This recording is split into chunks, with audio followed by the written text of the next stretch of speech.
नमस्कार। गुजरात के अहमदाबाद में आज हम आए हुए हैं। अहमदाबाद जिसे यहाँ के लोग प्यार से अहमदाबाद भी बोलते हैं। अहमदाबाद के अदौड़ा गांव में आज हम करेंगे चौपाल चर्चा, बातचीत करेंगे यहाँ के ग्रामीणों से, उनसे जानेंगे क्या सुविधाएं उपलब्ध हैं उनके गांव में, क्या क्या विकास कार्य हुए हैं उनके गांव में, जानेंगे कुछ सरकारी योजनाओं के बारे में, क्या जानकारी है उन्हें, क्या लाभ मिल रहा है उन्हें, किस हद तक जागरूक हैं वो। इन सभी मुद्दों पर बातचीत करेंगे आज हम अहमदाबाद में। गुजरात के अहमदाबाद जिले में फिलहाल हम मौजूद है अदौड़ा गांव में। सबसे पहले जानते हैं इस गांव के इतिहास क्या है इस गांव की ऐसी ऐतिहासिक चीजें जिसके बारे में लोग यहां बताना चाहेंगे। इस गांव की स्थापना कैसे हुई, कितने साल पुराना है ये गांव, जानते हैं इस गांव के बारे में। हमारा गांव का नाम आजरोड़ा था, इसमें अतिभ्रंश होके अभी आद्रोड़ा नाम बनाया गया बोला जाता है जी। हमारे गांव में पहले जो बारिश नहीं होती थी, पानी भी नहीं आता था, तब गांव की परिस्थिति बहुत कठोर थी। बाद में जब ये नर्मदा आ गई तब से साल में 2 दफ़ा पानी हमको मिलता है। इनसे हमारी खेती जो है वो समृद्ध हो गई है जी। और किसान लोग सब समृद्ध हो गए। पानी मिलने से हम साल में 2 दफ़ा पाक ले सकते हैं। इनसे सबकी परिस्थिति बहुत अच्छी हो गई। खेती पर भी असर पड़ा है, खेती बेहतर हो गई है। खेती बेहतर हो गई है, अच्छी हो गई है। और इन जो खेती समृद्ध लोग हुए तब गांव की जो परिस्थिति है वो बिल्कुल बदल गई है। अभी गांव समृद्ध हो गया है। गांव के अंदर महादेव का मंदिर बन रहा है। हाँ। और माताजी का मंदिर है, बहुतराजी माताजी के मंदिर है, बाबा सीताराम की मढ़ी भी है और महाकाली माताजी का भी मंदिर है। हमारे गांव में पहले जो स्कूल थी वो अच्छी नहीं थी, बिल्कुल कच्ची थी। और मोदी सरकार आने पर ये स्कूलों ढाबा वाला 2-2 माल का बिल्डिंग हो गई।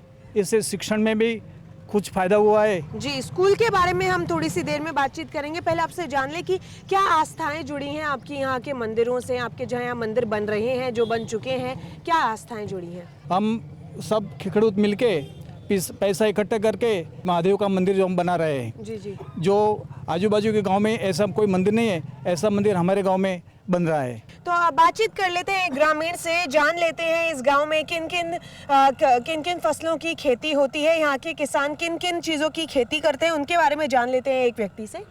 हमारे गांव में ज़्यादातर तो गेहूं और चावल 2 सीज़न ली जाती है एक साल में। हमारी गांव ऑर्गेनिक फार्मिंग मीन्स और जैविक खेती की तरफ अभी आगे बढ़ रहा है। बहुत सारे हमारे फार्मर्स है, खेडूत है जो अभी ऑर्गेनिक फार्मिंग की तरफ भी आगे बढ़ रहे हैं जी।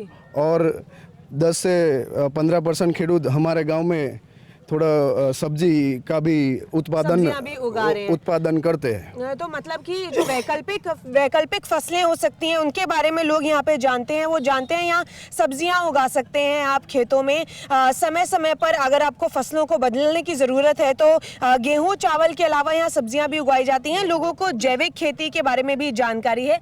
आपके यहाँ पे कोई बाहर से वैज्ञानिक या कुछ आते हैं आपको जैविक खेती के बारे में जानकारी देने के लिए या खाद के बारे में बताने के लिए? सरकार तरफ से बहुत सारे सरकारी लोग और वैज्ञानिक भी हमारे गांव में आ चुके हैं जो हमें ऑर्गेनिक फार्मिंग बिन जैविक खेती के बारे में हमको नॉलेज देते हैं। और बहुत सारे खेडूतों ने उन पे इम्प्लीमेंटेशन किया हुआ है।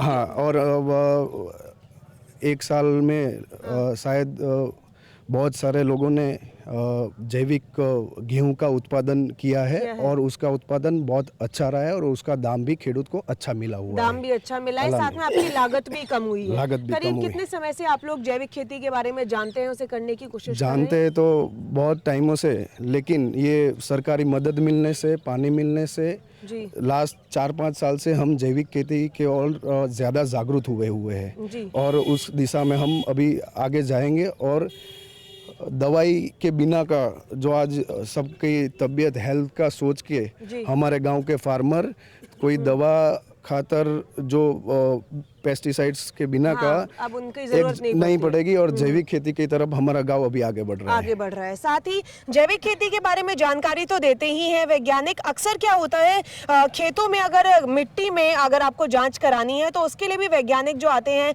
आपके कृषि विज्ञान केंद्र से लोग आएंगे, वो आपकी मिट्टी का सैंपल लेके जाएंगे। तो उसके बारे में भी मुझे लगता है यहाँ के लोगों को जानकारी है, लोग जानते हैं। सॉइल हेल्थ कार्ड जो योजना आई है, मृदा स्वास्थ्य कार्ड का, मृदा का जो परीक्षण कराने की, जानेंगे किसी व्यक्ति से मृदा स्वास्थ्य कार्ड के बारे में क्या जानते हैं। हमारे यहाँ मोदी सरकार आने के बाद मोदी सरकार ने खूब इंटरेस्ट लेके गांव में पहले से हेल्थ सॉइल कार्ड का डेवलपमेंट किया है और सब फार्मरों को बताया है कि आपका हेल्थ में, आपकी ज़मीन की फर्टिलिटी में क्या क्या है और उसकी वजह से क्या क्या क्रॉप करोगे तो क्या क्या बेनिफिट होगा। उसके वजह से फार्मर लोग सब उस तरफ जा रहे हैं और सबसे ज़्यादा से ज़्यादा अपनी फसल पका रहे हैं और गांव की समृद्धि और ज़्यादा बढ़ रही है। जी, तो वो तो जाहिर सी बात है। आपको बता दें कि मृदा स्वास्थ्य कार्ड योजना जब वो लागू हुई थी पूरे देश में, उससे कई साल पहले से ही गुजरात में पहले से ही मृदा स्वास्थ्य कार्ड योजना चल रही थी।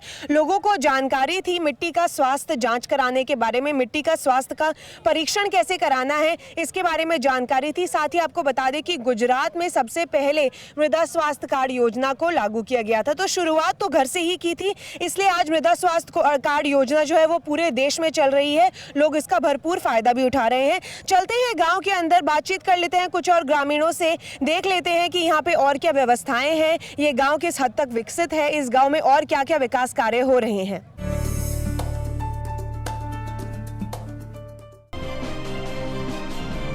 बीमारियों से कैसे बचेगी फसल, मवेशियों की मुश्किलों का क्या है हल, कहां से लाए बीज, कितनी लगेगी खाद, किसानों के हर फोन का विशेषज्ञ देंगे जवाब। देखिए हेलो किसान, सोमवार से शुक्रवार शाम 6 बजे।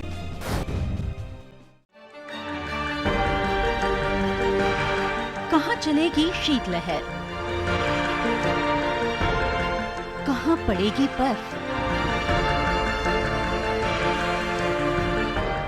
किधर गरजेंगे बादल, कहां खिलेगी धूप, किस इलाके पर है तूफान का साया और कैसे करें खेती। मौसम के बदलते मिजाज में देखिए मौसम खबर, रोजाना सुबह 8:30 बजे और 10:30 बजे डीडी किसान पर।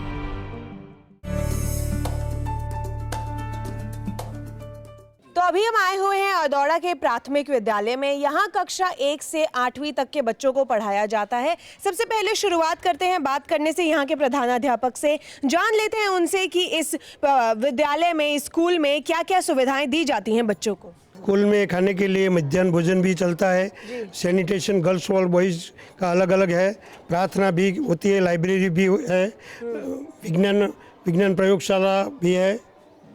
तो यहाँ पे विज्ञान प्रयोगशालाएं हैं, बच्चे बच्चियों के लिए अलग अलग शौचालय की व्यवस्था है, जिससे स्वच्छ भारत अभियान भी काफ़ी सार्थक सिद्ध होता है इस गांव में। साथ ही पुस्तकालय हैं, बच्चों को पढ़ाई करने के लिए अलग अलग यहाँ पे अवसर दिए जाते हैं। जान लेते हैं यहाँ के शिक्षकों से कि वो क्या क्या पढ़ाते हैं, यहाँ पे वो क्या क्या सुविधाएं देते हैं बच्चों को। जी, यहाँ तो 1 से 8 तक की कक्षा है, जिसमें 6 से 8 उच्च प्राइमरी है और 1 से 5 प्राइमरी विभाग है। जहाँ 6 से 8 में उच्च प्राइमरी विभाग में 3 अलग अलग सब्जेक्ट के शिक्षक पढ़ाते हैं। जी, आप क्या पढ़ाते हैं? हम 5वीं कक्षा में हम सब एक पूरा सब कुछ पढ़ाते हैं सब बच्चों कुछ। को। जी, बातचीत कर लेते हैं एक और शिक्षक से, यहाँ शिक्षिका से बल्कि, और जान लेते हैं उनसे वो क्या पढ़ाते हैं यहाँ के बच्चों को, छोटे बच्चों को वो किस तरीके से पढ़ाती हैं कि बच्चे आए रोज विद्यालय और कुछ ना कुछ पढ़ें। जी, यहाँ पे 6 से 8 और 1 से 5 अलग अलग उच्चतर और प्राइमरी है। मैं प्राइमरी में हूँ और 2nd क्लास में पढ़ाती हूँ। यहाँ पे बच्चों को हम गाते हैं संगीत, मतलब फिर उन लोगों को चॉकलेट्स वगैरह देते हैं, उससे वो लोग आए, क्योंकि बच्चे छोटे बच्चे होते हैं गांव के, वो उनको क्या है ये सब चीज़ों की थोड़ी सी लालच देनी पड़ती है। सिटी में ऐसा होता है कि भाई बच्चे ऐसे ही माँ बाप उनको तैयार करके भेज देते हैं, यहाँ पे ऐसा नहीं होता है, इसलिए हमको ये सब करना पड़ता है। और यहाँ पे बच्चे स्कूल ड्रेस में आते हैं। प्लस यहाँ पे बच्चों को रोज़ मिड डे मील मिलता है, मध्याह्न भोजन। वो भी बहुत अच्छी तरीके से सफाई से पकाया जाता है। और यहाँ पे सभी शिक्षक इतनी अच्छी तरह से पढ़ाते हैं कि बच्चों को रोज़ रोज़ स्कूल आने का मन होता है। जी, तो साथ ही जो मध्याह्न भोजन है उसकी व्यवस्था है, जिससे बच्चों को एक तरीके से आकर्षित किया जाता है विद्यालय आने के लिए। वो रोज़ आए, थोड़ा खाएं, थोड़ा पढ़ें, थोड़ा खेलें, इस तरीके से उनका विकास हो सके। जान लेते हैं एक और शिक्षक से, यहाँ के जो पुस्तकालय है वहाँ पे बच्चे किस तरीके से प्रेरित होते हैं, वहाँ पे क्या क्या सुविधाएं हैं बच्चों के लिए। यहाँ पे पुस्तकालय बहुत ही अच्छा चल रहा है। और पुस्तकालय में वैसे तो हमारे यहाँ पे 4 से 5 हज़ार पुस्तकें हैं अभी। और उसमें सारा गांव, उनके जो यंगस्टर है गांव के, वो भी सब पुस्तकें ले जाते हैं। और यहाँ पे शिक्षक भी पढ़ते हैं और बालक को भी अलग से रजिस्टर रख के उनको भी पढ़ने के लिए पुस्तक दिए जाते हैं। और ख़ास करके यहाँ पे जो बिल्डिंग आप देख रहे हैं, वो बिल्डिंग भी ये सरकार की बहुत अच्छा प्रयास से बना हुआ है। और ख़ास करके यहाँ पे जो पहले बच्चे पढ़ने के लिए थोड़ी दूर से आते थे, उनके लिए सरकार ने बहुत अच्छी SSA के द्वारा बहुत अच्छी व्यवस्था यहाँ पे की गई है।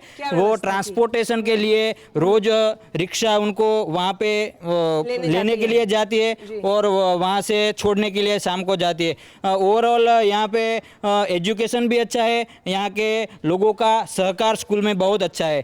Thank you.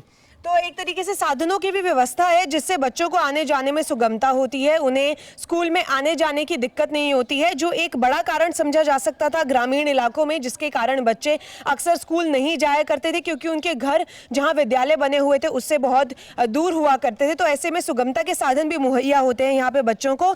जान लेते हैं एक और शिक्षक से कि जो किताबें हैं क्या वो निःशुल्क दी जाती हैं बच्चों को, और क्या प्रेरणा स्रोत दिए जाते हैं, इनसे जानते हैं। पहले तो मैं यहाँ भर्ती हुआ तब यहाँ स्कूल का वातावरण इतना अच्छा नहीं था, क्योंकि यहाँ स्कूल पुरानी थी। ऊपर छत के ऊपर तो जो आता है ना वो खपरेल, वो टूटे हुए ऐसे होते थे। बाद में तो बारिश में थे वो बच्चों को बैठने में परेशानी होती थी। बाद में 5-7 बाल यहाँ ये बिल्डिंग बन गया और यहाँ ये हेडमास्टर रूम है, स्टाफ गण है, वो बन गया है। बाद में मध्याह्न भोजन रूम वो हुआ। ये यहाँ मैदान में इतना पानी भरा रहता था। यहाँ के सरपंच और सब लोगों के मदद से, सरकार की मदद से यहाँ के पानी और मिट्टी का पूरण हुआ। हाँ, और यहाँ के हर साल शाला प्रवेश होता है। यहाँ से बच्चों को यहाँ का पढ़ने के लिए ज़्यादा उत्सुक हो, इसलिए इसका प्रयास किया जाता है। जी, तो कुल मिलाकर गांव में काफ़ी विकास कार्य हुए हैं। पहले गांव में जो विद्यालय था उसकी स्थिति इतनी अच्छी नहीं थी, साल दर साल अब उसे सरकार के आने से वो बेहतर हुए हैं। यहाँ पे बिल्डिंग बनाई गई है, कंक्रीट की बिल्डिंग हुई है, बच्चों को ज़्यादा बेहतर व्यवस्थाएं अब मिल रही हैं। बारिश हो जाती थी या कुछ तो उन्हें ज़्यादा अब दिक्कत नहीं आती है। बड़ा मैदान हो गया है, समतल हो गई है ज़मीन, तो इससे काफ़ी सहूलियतें मिल गई हैं बच्चों को। साथ ही जान लेते हैं एक और शिक्षक से कि क्या बच्चों को निःशुल्क जो है वो पुस्तकें मिलती हैं, या फिर जो यूनिफॉर्म आदि है बच्चों के लिए, जो ड्रेस है वो उन्हें फ्री में मिलती हैं, या उनके लिए भी उन्हें कुछ खर्चा करना पड़ता है? बच्चों को कैसे प्रेरित करते हैं ये लोग विद्यालय में आने के लिए? मैथ्स और साइंस में गवर्नमेंट की तरफ से साधन भी वगैरह मिलता है। ज़्यादा से ज़्यादा जो बालक है वो साइंस के प्रैक्टिकल उनको दिखा के, जो साइंस का जो टॉपिक है वो उनको दिखाया जाता है। प्रैक्टिकल के प्रयोगशाला भी है और प्रयोगशाला के साधन भी यहाँ पे अवेलेबल है। और गवर्नमेंट की तरफ से बच्चों को जो उनके जो पाठ्य पुस्तक है वो फ्री में दिए जाते हैं। ड्रेस जो यूनिफॉर्म और उनको स्कॉलरशिप दी जाती है, वो गवर्नमेंट की तरफ से फ्री दी जाती है। और सभी बच्चों का बैंक में अकाउंट खुलाया जाता है और वो जो शिष्यवृत्ति जो स्कॉलरशिप है वो उनके बैंक अकाउंट में जमा होती है। जी, तो इस तरीके से जब स्कॉलरशिप दी जाती है बच्चों को तो उनके माँ बाप को पैसों की भी दिक्कत नहीं नहीं आती है, उन्हें ये नहीं सोचना पड़ता कि पैसे कम हैं तो बच्चों को आगे पढ़ाना नहीं चाहिए, क्योंकि ये स्कॉलरशिप के ज़रिए बच्चों के माता पिता को एक तरीके से प्रेरित कर रहे हैं कि उन्हें आगे पढ़ाने की ज़रूरत है बच्चों को। साथ ही आपको बता दें कि ऐसा नहीं है कि ये सिर्फ कही सुनी बातें हैं कि इस विद्यालय में प्रयोगशालाएँ हैं, पुस्तकालय हैं, बच्चों के लिए अब बढ़िया अब कंक्रीट की बिल्डिंग बन गई है। हम आपको ये दिखाएंगे भी कि यहाँ पे क्या क्या व्यवस्थाएं हैं, ताकि जो बातें यहाँ के शिक्षकों ने की है, यहाँ के जो शिक्षकगण हैं उन्होंने हमसे जो बातें की हैं वो हम आपको सार्थक सिद्ध कर सके कि वो सब सुविधाएं इस विद्यालय में वाकई में मौजूद हैं।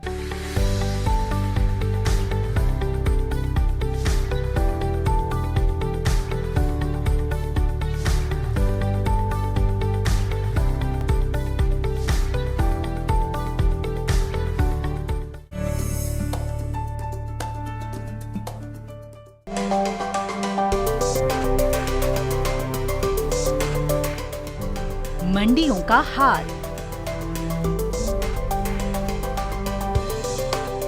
कमोडिटी की चाल,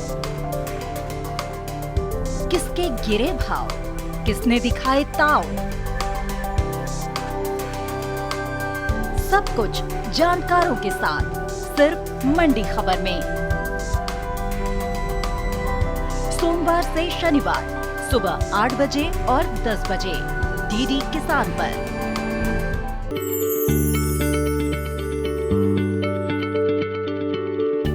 क्या आप किसी बीमारी से परेशान हैं?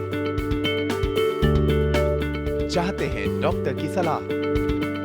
तो हम हैं आपके साथ, बताएंगे आपको जीने की राह। समस्याएं आपकी, समाधान देश के मशहूर विशेषज्ञों के। घर बैठे बात करें देश के जाने माने डॉक्टरों से। हर शनिवार शाम 6 बजे से 7 बजे तक फोन कर डॉक्टरों से करिए सीधी बात हमारे लाइव प्रोग्राम स्वस्थ किसान में। हमारा टोल फ्री नंबर है 1800-113060।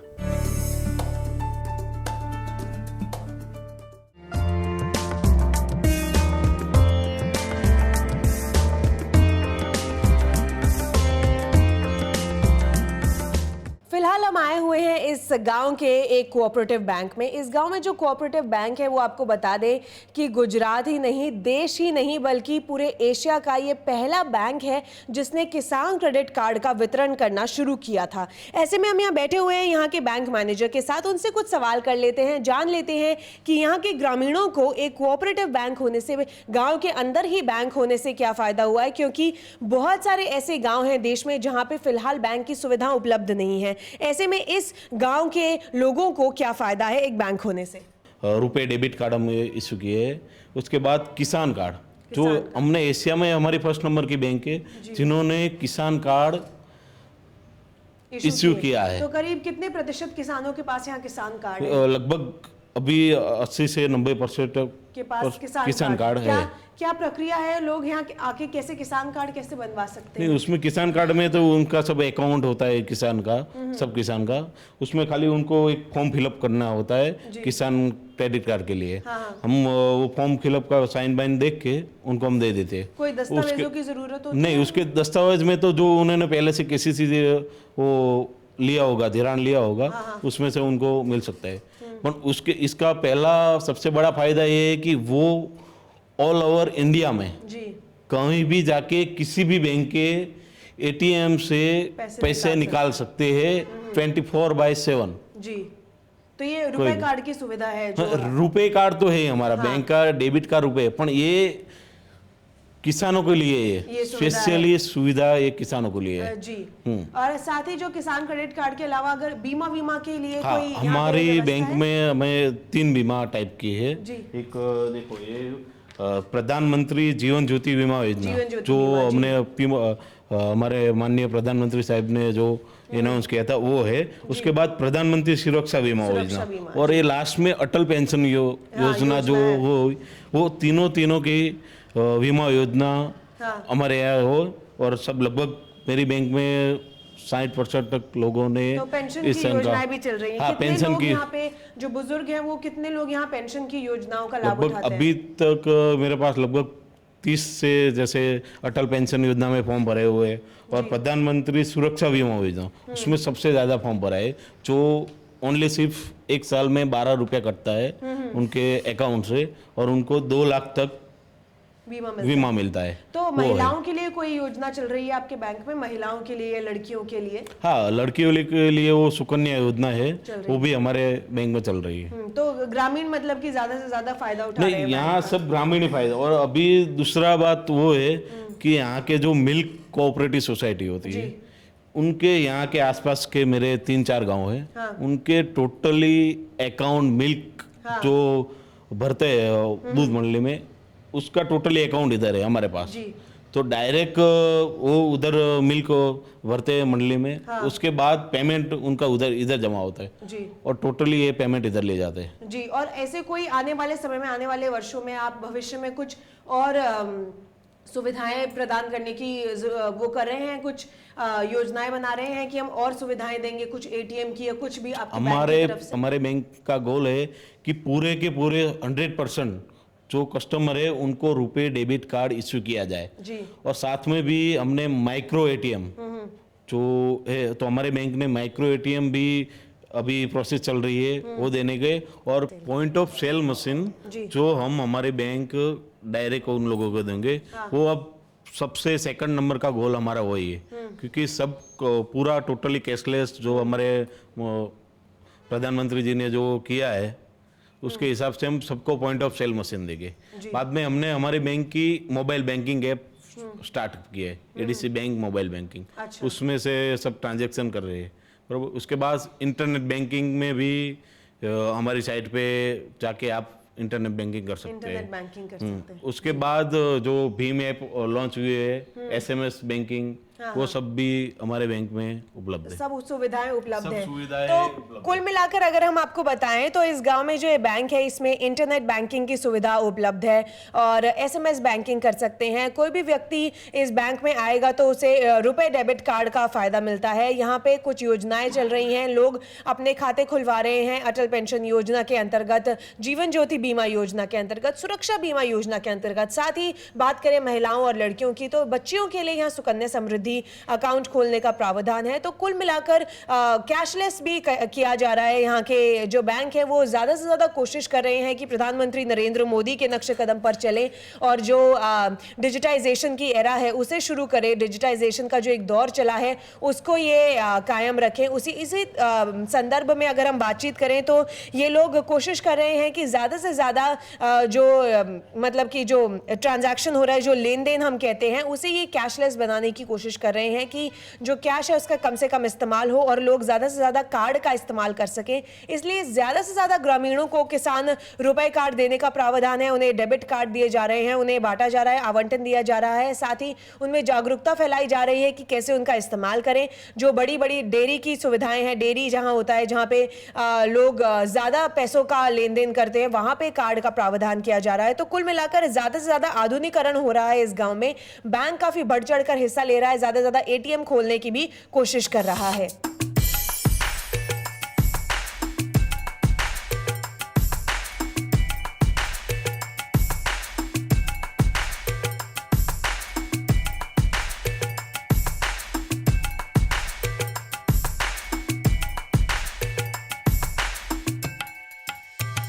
आज हम आए हुए थे गुजरात के अहमदाबाद में अदौड़ा गांव में, बातचीत की यहाँ के ग्रामीणों से, जायजा लिया इस गांव का, जाना यहाँ के लोगों से कि क्या क्या कार्य हो रहे हैं, यहाँ क्या विकास कार्य हो रहे हैं, वो सब हमने आपको दिखाया। हमने यहाँ का जायजा लिया और आपको दिखाया कि इस गांव की असली स्थिति क्या है। आज के कार्यक्रम में केवल इतना ही। अगली बार फिर होगी मुलाकात एक नए गाँव और कई योजनाओं के साथ। देखते रहिए दूरदर्शन किसान। नमस्कार।